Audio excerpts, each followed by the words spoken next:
और जितनी नई जगह ली गई थी नगर निगम में शामिल की गई, उन पर कोई भी विकास कार्य नहीं हुआ अभी तक का। मगर मुद्दों को कोई माने तब तो मुद्दे हैं। नगर निगम में केवल भ्रष्टाचार ही फैला हुआ है। टूटी हुई सड़क, जो सड़क टूटी नहीं है उनको भी दोबारा उखड़वा के बनवा दिया केवल पैसे के लिए। आप मृत्यु जन्म प्रमाण पत्र बनवाने के लिए जाओ, के कारण ये है किसी के पास प्रत्याशी ढंग का नहीं है।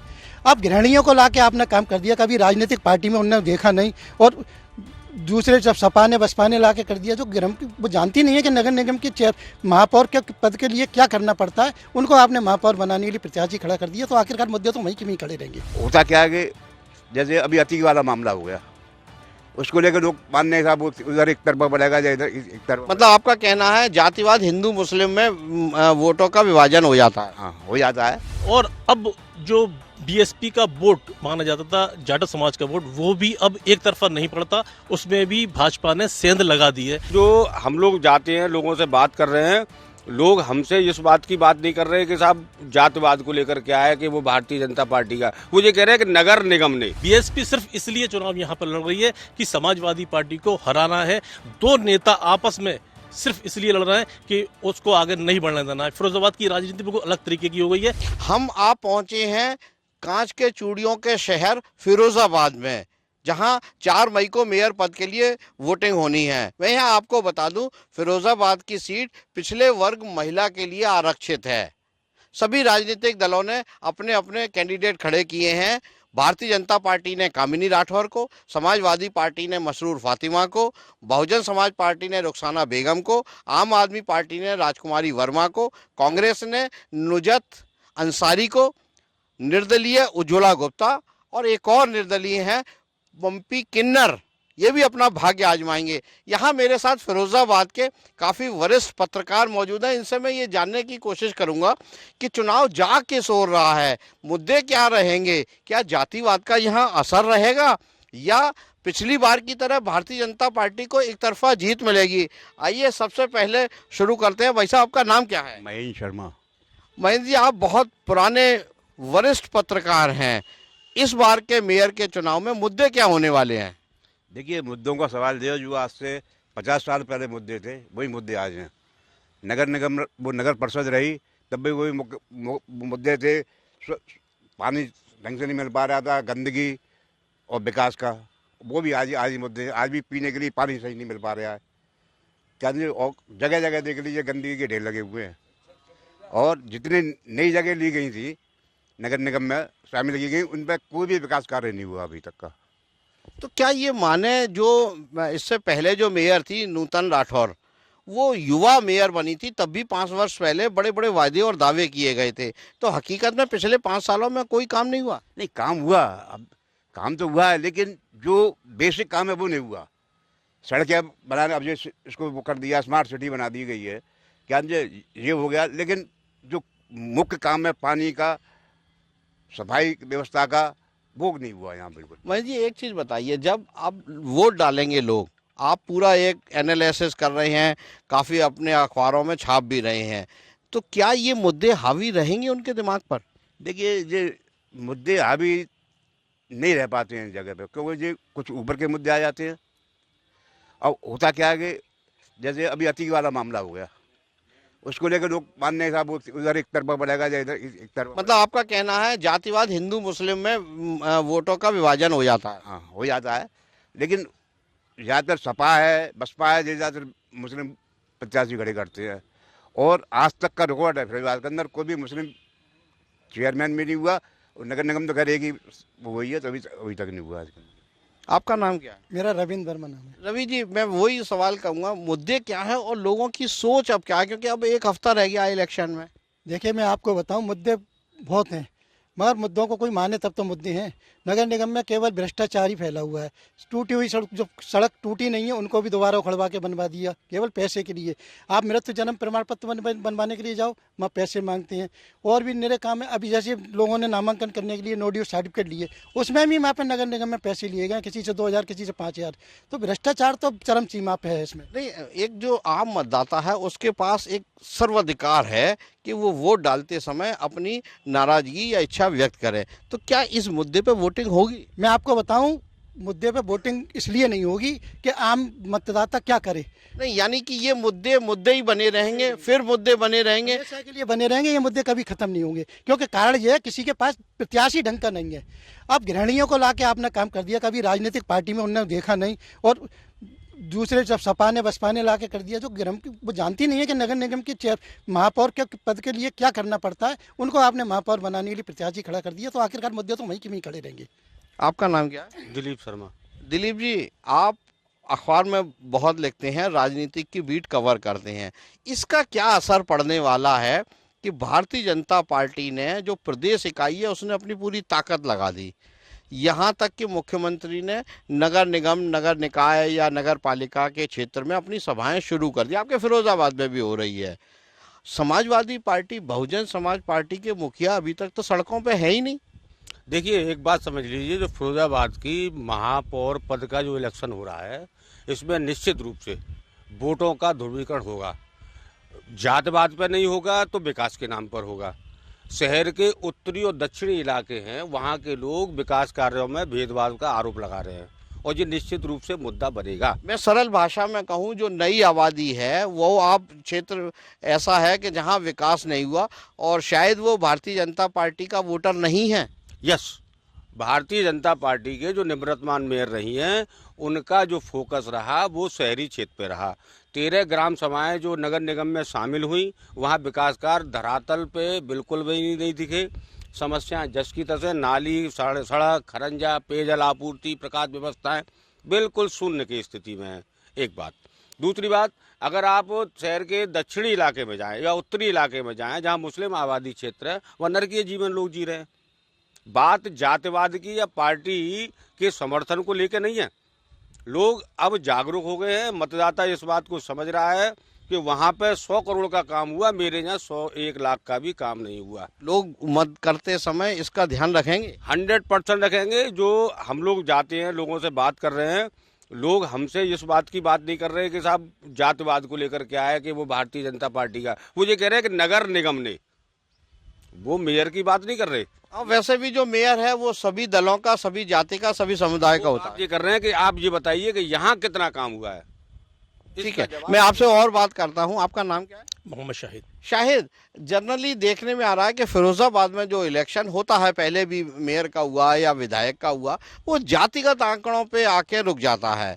मुस्लिम समाज के में मतों का विभाजन हो जाता है, और जो भारतीय जनता पार्टी के पक्ष में जाता है। इसीलिए 43,000 से नूतन राठौर जीत गई, क्योंकि वो अकेली थी। और इस बार भी ऐसा इक्वेशन बनता दिख रहा है, ऐसा क्यों होता है? देखिए, फिरोजाबाद की राजनीति एकदम बिल्कुल अलग हो गई है।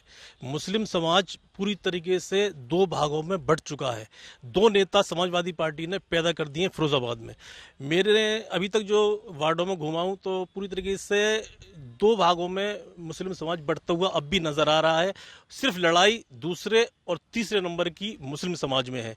आधा आधा बढ़ रहा है। भाजपा का वोट सिर्फ एक तरफ जाता है। भाजपा कभी भी जो वोट डालता है सिर्फ फूल देखता है, प्रत्याशी की शक्ल नहीं देखता। इस वजह से उन पे कोई ऑप्शन ही नहीं है कि वो किसको वोट दे, फूल को वोट जाएगा। इधर पूरी तरीके से 2 भागों में मुस्लिम समाज बढ़ रहा है। और अब जो बीएसपी का वोट माना जाता था, जाट समाज का वोट, वो भी अब एक तरफा नहीं पड़ता, उसमें भी भाजपा ने सेंध लगा दी है। भाजपा का वोट उधर भी जाने लगा है। मोटे तौर पे मैं ये मानूं कि भारतीय जनता पार्टी को इस बात का फायदा मिलता है कि जो उसके विरोधी दल हैं उसमें मतों का विभाजन होता है। बिल्कुल। समाजवादी पार्टी और बीएसपी सिर्फ इसलिए चुनाव यहाँ पर लड़ रही है कि समाजवादी पार्टी को हराना है। 2 नेता आपस में सिर्फ इसलिए लड़ रहे हैं कि उसको आगे नहीं बढ़ने देना है। फिरोजाबाद की राजनीति बिल्कुल अलग तरीके की हो गई है, सिर्फ आपस में लड़ रहे हैं। तीसरा उसमें फायदा उठा रहा है, इसलिए बीजेपी का पूरी तरीके से यहाँ से निकलना तय हो चुका है। आपका नाम क्या है? एक मिनट इधर आ जाए। अमित उपाध्याय। अमित जी, यहाँ पे एक इक्वेशन है, क्योंकि आपने 2017 में भी इस इलेक्शन को बहुत करीबी से देखा था।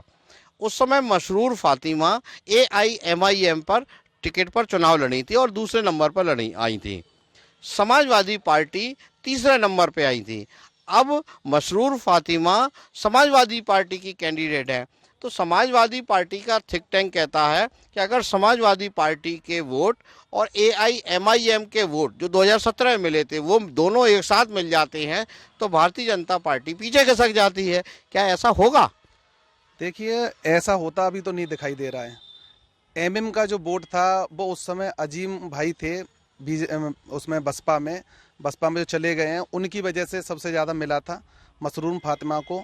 अब क्योंकि अजीम चले गए हैं बसपा में और मसरूम फातिमा पहुंच गई सपा में, तो कहीं ना कहीं सपा और बसपा के बीच में ये मुस्लिम वोट बटेगा, उसका लाभ सीधा सीधा बीजेपी को मिलता हुआ दिखाई देगा।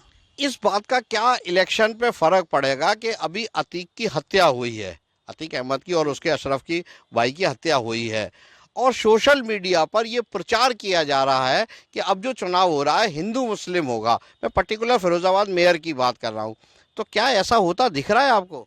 आप हर बार का चुनाव देखेंगे फिरोजाबाद में तो जब अंत समय आता है, एक हफ्ते पहले का जो समय होता है, उसमें कहीं ना कहीं ऐसा माहौल बनता है कि हिंदू मुस्लिम हो जाता है।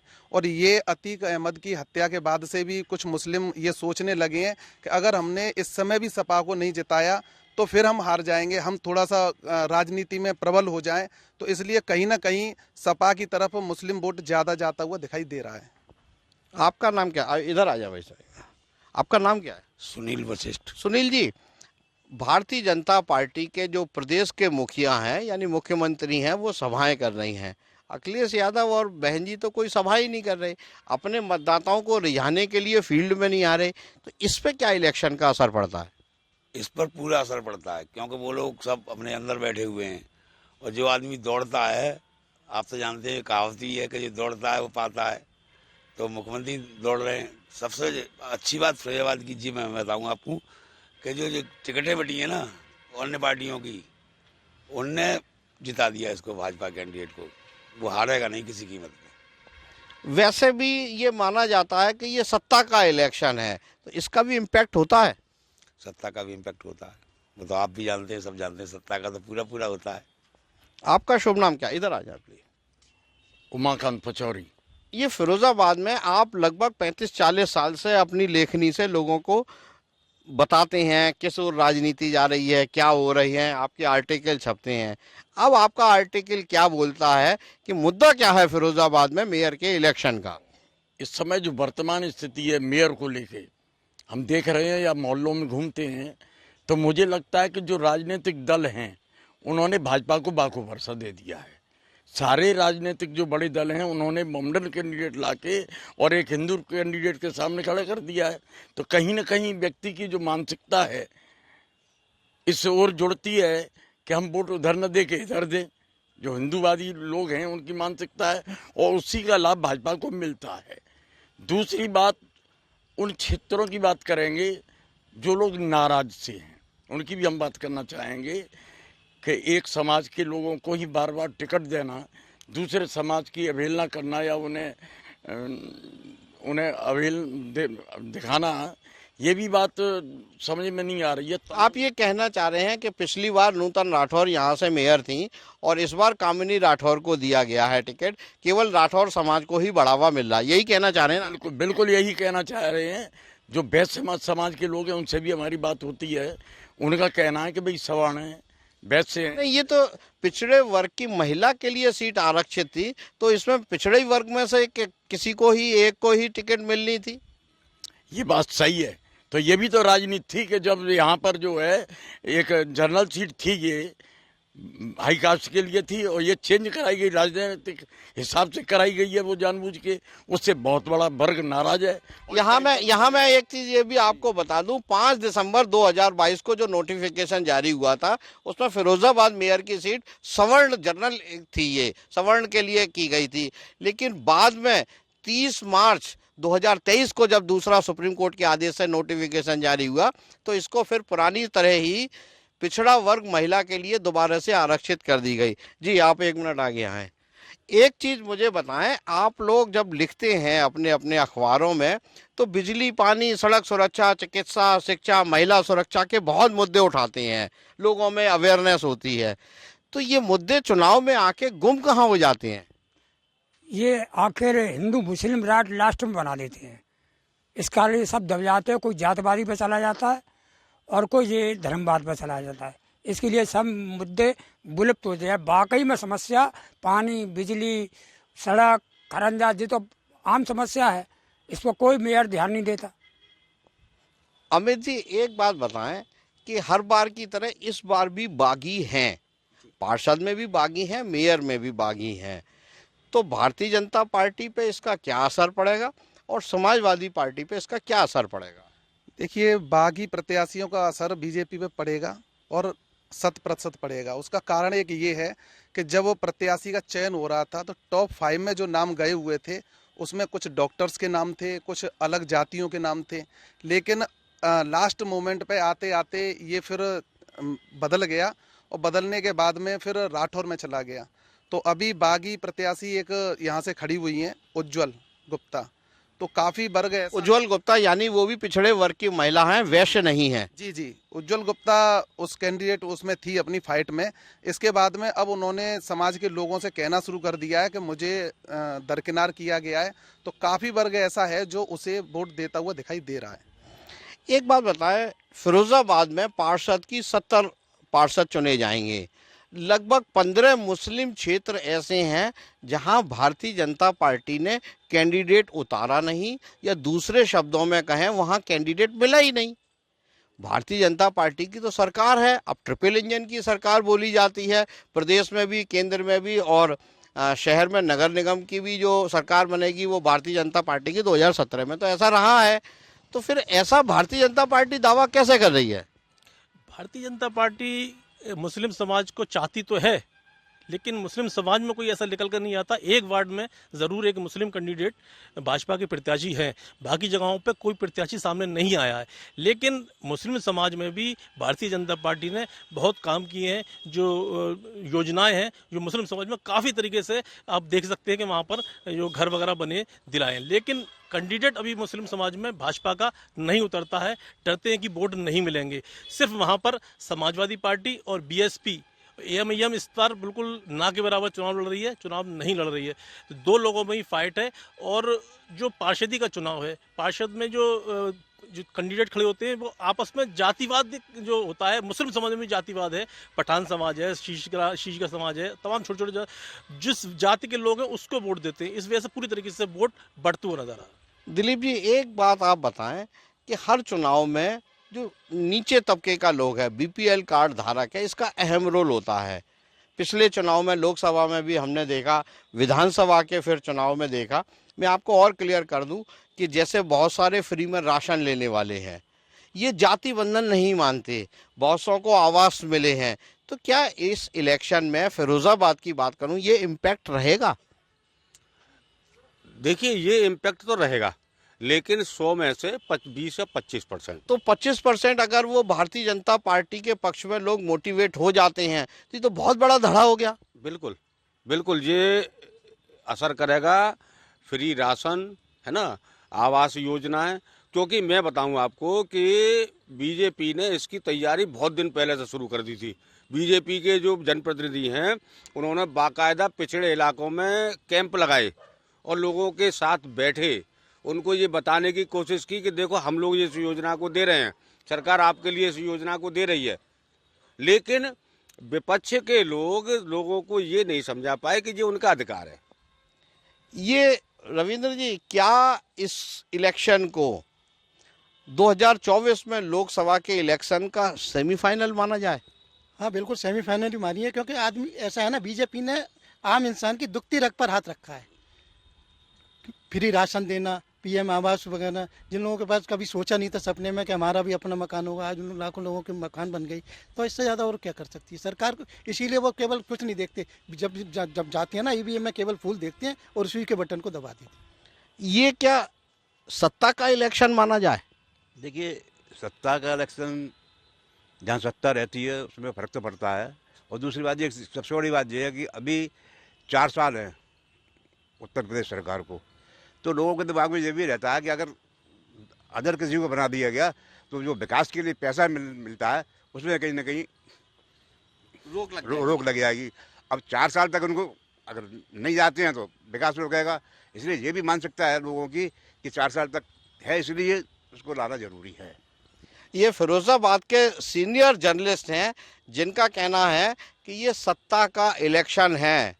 इनका ये भी मानना है कि मतों का विभाजन होता है और जिसका फ़ायदा भारतीय जनता पार्टी को मिलता है। जो लाभार्थी हैं वो किसी जाति, धर्म, समाज, संप्रदाय के हों, वो भारतीय जनता पार्टी की तरफ आकर्षित होते हैं और फूल के नाम पर वोट करते हैं। अब किसको मिलेगी जीत और किसको मिलेगी हार, ये तय होगा 13 मई को। फिलहाल फिरोजाबाद में मेयर सीट के लिए घमासान जारी है। सुधीर शर्मा, फिरोजाबाद, यूपी तक।